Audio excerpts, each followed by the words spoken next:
আসসালামু আলাইকুম ভিউয়ার্স, আপনারা সবাই কেমন আছেন? তো আজকে অনেক দিন পরে আমার কাছে একটা ফোন আসলো। ফোনটার সমস্যা হচ্ছে স্পিকার, মাউথ স্পিকার যেটাকে বলা হয়, সেটাতে কাজ করে না। তো কাস্টমারের অভিযোগ, ফোনটা পানিতেও পড়ে নাই, হাত থেকেও পড়ে নাই, অটোমেটিকলি অনেক দিন যাবৎ কাজ করতেছে না। তো আমি এটাকে রিপেয়ার করার চেষ্টা করব। মূলত এটার সমস্যা হচ্ছে,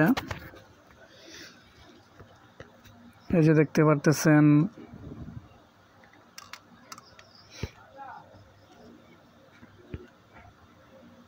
এই যে এআইসিটা, এটা হচ্ছে স্পিকার, কর্নিং স্পিকার নামে পরিচিত। তো এটাকে চেঞ্জ করে লাগাবো, তাহলেই ইনশাআল্লাহ কাজ করবে। ধন্যবাদ সবাইকে।